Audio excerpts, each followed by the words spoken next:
50점대 후반에 있는 분들 같은 경우도 누시작전 펼치셔서 이번 기회에 꼭 청약 꼭 하셔야 되고요. 힘들고 어려운 내 집 마련, 내 집 마련의 길라잡이가 되어드릴 내 집 마련의 신 코너의 월천대사 이주연입니다. 반갑습니다. 오늘 조금 어두운 주제 가지고 왔는데요. 사연 한번 같이 읽어보겠습니다. 안녕하세요, 월천대사님. 방송을 보면서 정말 꼭 필요한 조언을 해주시는 부분이 좋아서 이렇게 사연을 보내게 되었습니다. 제가 최근 무주택 기간 실수로 청약 부적격자가 되어 고민이 많습니다. 청약 가점은 60점입니다. 자녀가 2명, 무주택 기간은 13년입니다. 특이사항은요, 2020년 6월 무주택 기간 오류로 부적격을 판정이 나서 21년 6월부터나 다시 청약이 가능하고요. 아내의 청약분 가점이 51점입니다. 청약은 가능하지만 가점이 낮아서 쓸 수 있을지 모르겠고요. 희망 지역은 서울 동남권, 하남 등을 고려하고 있습니다.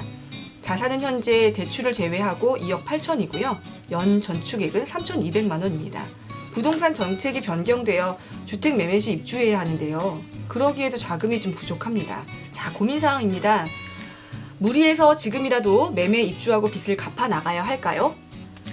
아니면 내년 9월 이후 청약을 위해 전세로 계속 기다려야 할까요? 부디 소중한 의견을 부탁드립니다. 라고 사연을 주셨습니다. 요즘에 청약에 관심이 좀 많으셔서 청약을 많이 하고 계시는데 청약에 대한 그 기본 공부가 없이 청약을 바로 하시게 되면 이 부적격이 얼마나 많이 나냐면 보통 10% 정도가 난다고 합니다. 부적격이 가장 많이 나는 경우는 이제 부양가족 수 입력 때 가장 많이 나고요. 부양가족이잖아요. 본인을 제외하고 입력을 하셔야 되는데 뭐 처남이라든가 처제, 뭐 남동생, 여동생 이런 분들은 안 된다고 하거든요. 두 번째로 주의하셔야 될 부분은 무주택 기간입니다. 특히나 만 나이로 산정하셔야 되는 게 가장 중요한데 여기서 또 좀 많이 오류가 생긴다고 하니 이 점들을 잘 살펴보시고 청약을 하시면 좋겠습니다. 그 청약홈이란 사이트로 개편이 되면서 그 가점의 오류를 많이 잡아준다라고 하는데요. 청약 가입 기간 같은 경우 잡아주는데요. 무주택 기간하고 그다음에 이제 부양가족 수에서는 오류가 여전히 많이 나고 있어서 지금 청약홈으로 개편되고 난 다음에도 약 10% 정도의 세대가 이 부적격 판정을 인해서 그 청약을 포기해야 되는 상황들이 벌어지고 있는데 사연을 보니까요. 지금 현재 나오고 있는 서울에 있는 청약을 하시기에는 지금 자산 2억 8천이라는 돈이 충분한 액수로 입주를 하실 수 있는 금액이 아니긴 해요. 플러스 여기서 이제 맞벌이시기 때문에 얼마나의 그 신용대출이 추가로 가능은 한지 저축액은 연 3,200만 원 저축을 한다고 하셨으니까 거의 한 사람의 연봉을 저축을 하고 계시는 아이 2명인 거에 비해서는 저축액수 굉장히 높으신 세대예요. 그래서 이자를 내시는 것은 제가 큰 걱정이 없으실 것 같은데 일단 자산 외에도 신용대출을 한번 고려를 해보셔서 지금 서울에 있는 대부분 주택들이 9억 원 전후에 분양이 되고 있기 때문에 그 점들 고려하셔야 될 것 같고요. 일단 안타까운 것은 지금 그 분양가 상한제를 피하기 위해서 많은 단지들이 지금 몰아내기 분양을 지금 현재 이 순간 하고 있습니다. 그래서 어저께 난 발표에도 DMC 쪽에 아주 몰아서 지금 여러 단지가 한 번에 지금 분양을 준비를 하고 있고, 그다음에 그 직전 주에도 그 노원구와 이제 미아에서 동시에 분양이 같은 권역에서 있었고, 강남 지역도 지금 개포 1단지가 분양을 하면서 반포 권역에 있는 것도 분양 준비를 하고 있다는 소식이 들리면서 청약의 수요를 약간 분산하는 이런 요즘 정말 그 점수가 조금 애매했던 부분들도 조금 도전을 해보면 아주 좋은 시기인데요. 내년에도 역시 청약이 많이 남아 있습니다. 19년에 예정돼 있던 물량들이 지금 계속 밀려 있기 때문에 20년에도 21년에도 상당량의 많은 부분들이 입주를 대기하고 있는데요. 특히나 분양가 상한제가 시행되게 되면 조합들하고도 줄다리기를 좀 다시 한번 조율을 겪어야 되기 때문에 일반 분양가가 저렴해지면 조합에서는 사업성 개선을 위해서 뭔가의 조치를 다시 취해야 되거든요. 총회도 다시 해야 될 것이고 지금 사연을 청취하고 계시는 구독자 여러분들께서는 이번 기회에 적극적으로 청약 한번 좀 노려보시는 것들 좋을 것 같고요. 50점대 후반에 있는 분들 같은 경우도 누시작전 펼치셔서 이번 기회에 꼭 청약 꼭 하셔야 되고요. 내년에 21년 6월이 돼야 통장이 다시 살아나요. 그래서 아내의 통장인 51점을 가지고는 아직은 조금 좀 청약 되시기가 힘드신 상황이라서 51점은 거의 희박한 점수이거든요. 청약은 21년에도 나올 수 있을 거라고 생각이 되기 때문에 그 점은 걱정되지 않는데요. 또 하나의 문제가 또 있습니다. 제가 지금 문제점만 자꾸 짚어드려서 죄송한데 동남권하고 하남권역으로 지금 집을 원하시고 계셔서 이 동남권에 대단지 청약들이 거의 없어요. 반포주공, 그 다음에 이제 둔촌주공 정도 이렇게 지금 생각해봤을 때 그 정도밖에 물량이 없기 때문에 일단은 자금 상황에서 그런 동남권 단지들은 지금 현재 청약이 되시더라도 9억 초과일 확률이 높아서 그 잔압하실 수가 없는 컨디션이에요. 살아야 되는 곳이 동남권 하남으로 한정됐기 때문에 그러면 이제 또 하나 방법은 이제 두 가지예요. 솔루션은 첫 번째, 내년 6월부터는 다시 청약이 가능해지시기 때문에 강북 쪽에 나올 물량도 한번 고려를 해보셔서 강북 쪽에 나오는 청약도 도전을 한번 해보시는 게 어떨까. 올해 말과 내년에도 강북에는 재정비 물량들이 아직 분양을 많이 앞두고 있기 때문에 여전히 하실 수 있고 가격에도 맞는 분양들이 남아있는 상황이거든요. 대신 이곳은 생활권이 벗어나기 때문에 이제 두 부부의 직주 근접이라든가 아이를 키우는 문제가 이제 딸려오기 때문에 그 부분이 조금 걸리긴 합니다. 두 번째는 조금 더 오래 기다리신 다음에 점수를 이제 65점 이상 더 높여 놓으시는 거예요. 그러면 교산 신도시, 그 다음 하남시 당해죠. 그 다음에 왕숙 신도시, 남양주 당해고요. 그다음에 기타 서울시에 있는 청약들을 하실 수가 있는데요. 이런 부분을 위해서 조금 더 기다리셨다가 청약을 하는 것도 방법일 것 같습니다. 교산 신도시는 괜찮으시겠지만 이제 보셨던 기억 권역이 동남권 하남이기 때문에 이제 왕숙 신도시만 해도 같은 동남권 권역이긴 하지만 지역상으로는 구리 옆이기 때문에 강북이거든요. 그래서 이제 동북권이기 때문에 이게 괜찮을지가 좀 궁금하긴 하고.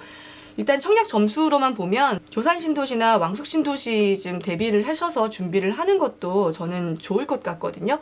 일단 첫 번째 고민이 이거였죠. 무리해서 지금이라도 매매 입주하고 빚을 갚아 나가야 할까요? 라고 하셨는데 매매 입주하고 빚을 갚아가기에는 아직은 시드머니가 지금 갖고 계시는 비용이 2억 8천이시기 때문에 대출이 40%밖에 안 나와요. 그러면 6억에서 7억 정도 되는 주택을 40% 대출을 받으시거나 혹은 조정 지역으로 가셔서 50% 대출을 받으시고 여기에 신용대출 조금 보태셔가지고 이렇게 구매하시는 방법이 있는데 이 방법은 입주를 하셔야지만 가능하시고 지금 가진 자산 2억 8천으로는 동남권에서 새 아파트가 될 입주권을 구매하시면서 내 집 마련을 하시기에는 조금 자금이 부족하실 수가 있기 때문에 일단 첫 번째는 분양해놓은 물량들이 이제 그 전매가 가능하게 풀리거든요. 1년 6개월의 전매 제한이 있었는데 그때 한번 가보셔서 분양권 구매하실 때 가격이 맞는지도 한번 살펴보셔서 그쪽도 먼저 한번 알아보시고요. 근데 이제 가시면 입주권은 가격이 좀 안 맞으실 거예요. 벌써 초기 투자금이 성남시 같은 경우도 5억에서 6억 정도를 요구하고 있거든요. 돈이 좀 부족하실 거기 때문에 이 분양권으로 한번 좀 알아보시고 두 번째는 내년 9월 이후에 청약을 위해서 전세를 계속 기다려야 될까요? 저는 이제 21년 6월부터 청약이 가능하시잖아요. 그래서 요거를 활용하셔가지고 경기도 청약부터 일단 한번 청약이 다시 돌아왔을 때 일단 이때도 좀 몰아서 청약을 하는 것이 중요하고 요즘에 인기 있는 84보다는 조금 눈높이 낮추셔서 5구형으로 일단 특별 공급에 소진되는 그 청약 통장 개수, 특별 공급 소진율을 좀 보셔야겠지만 일단 무조건 청약 수업을 한번 들으신 다음에 지금 감을 잡으시고 이번에는 전략적으로 그 61점에도 62점에도 당첨될 수 있는 당첨권을 찾아가시는 것이 일단은 관건일 것 같고요.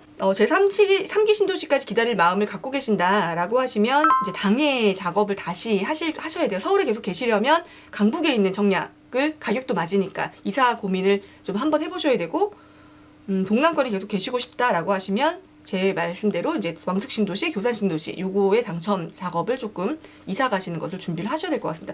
지금 작년에 부적격 나셔서 당첨됐다가 이게 취소되신 거라 얼마나 마음이 안 좋으시겠어요.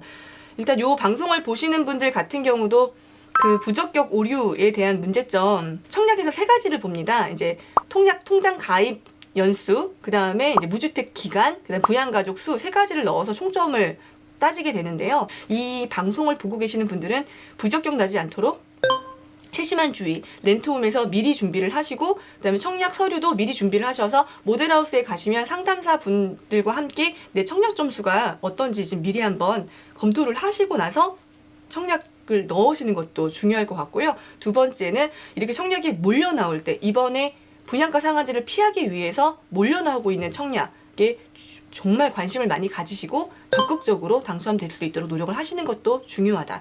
자, 또 한 가지가 바뀌었죠. 이제는 대출을 내시게 되면 6개월 이내에 전입을 해야 된다라는 조건으로 중도금 사인을 하게 됩니다. 그래서 더더욱이나 실거주 하실 집으로 청약을 보실 것 같은데요. 이 똘똘한 한 채를 위해서 청약시장도 더 좋은 지역에 더 좋은 입지, 더 좋은 상품이면 더 과열될 확률이 높습니다. 그래서 이런 점을 활용하셔서 약간 점수가 애매하다라고 하시면 조금 전략적으로 남들이 조금 덜 관심 갖는 단지도 한번, 그래도 새 집이고 분양가가 싸잖아요. 한번 보시면 내 집 마련하는데 조금 더 빨리 다가갈 수 있지 않을까 생각합니다. 올해 2020년은요. 누가 뭐래도 청약의 해입니다. 정말 싸게 청약이 나오고 있기 때문에 청약하시면서 이런 얘기 많이 하시는데요.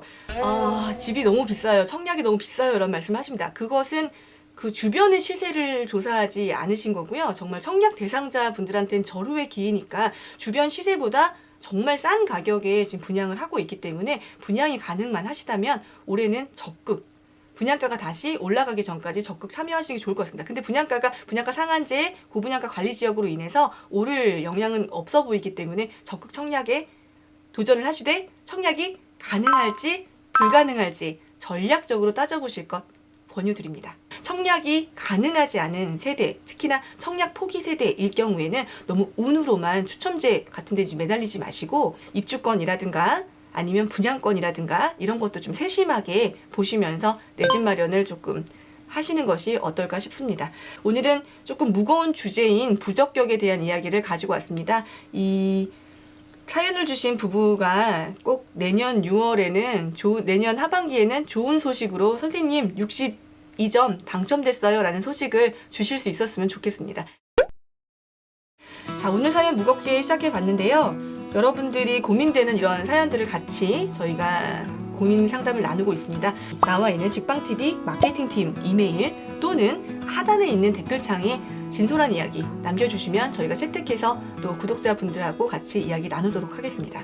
자, 오늘 소식은 여기까지입니다. 감사합니다.